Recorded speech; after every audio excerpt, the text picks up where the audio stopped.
खबर आपको देंगे, मुल्क भर में स्मॉग और फजाई आलूदगी में इजाफा होगा। महकमा मौसमियात ने स्मॉग एडवाइजरी जारी कर दी है। इस खबर से मुतालिक मजीद भी अपने नाज़रीन को बताते चलें कि स्मॉग के बायस शाहराहों पर हद निगाह कम होने के हवाले से भी वार्निंग जारी की गई है और स्मॉग से सांस और दमा की बीमारियों में इजाफे का भी खदशा है।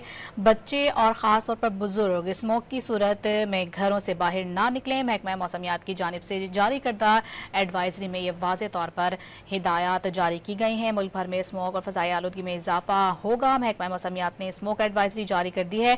आपको बता रहे हैं स्मोक धुएं और धुंध का मजमुआ है। महकमा मौसमियात का ये बताना है स्मोक के बायस शाहराहों पर हद निगाह कम होने की वार्निंग।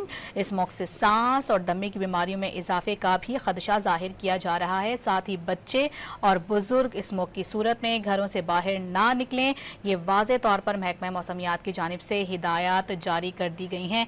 आपको बता रहे हैं कि आने वाले दिनों में स्मोक में इजाफे होने का खदशा जाहिर किया गया है। मुल्क भर में स्मोग और फजाई आलूदगी में मजीद इजाफा हो सकता है। महकमा मौसमियात ने इस हवाले से एडवाइजरी जारी कर दी है। मजीद जानेंगे।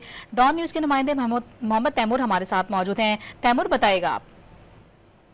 जी बिल्कुल, महकमा मौसमियात की जानिब से स्मोक एडवाइजरी जो है वो जारी कर दी गई है, जिसके तहत ये बताया गया कि अगले चंद रोज के अंदर ना सिर्फ लाहौर के अंदर बल्कि मुल्क के मुख्तलिफ इलाकों में, मुख्तलिफ शहरों में स्मोक की शिद्दत और फिजाई आलूदगी की शिद्दत में जो है वो इजाफा होगा, जिसकी वजह से जो बुजुर्ग अफराद हैं और जो बच्चे हैं छोटे, वो घरों से बाहर जो है वो ज्यादा ना निकलें, घरों के अंदर ही रहें, और ताकि स्मोक के जो इफेक्ट्स हैं उनसे वो महफूज रह सकें।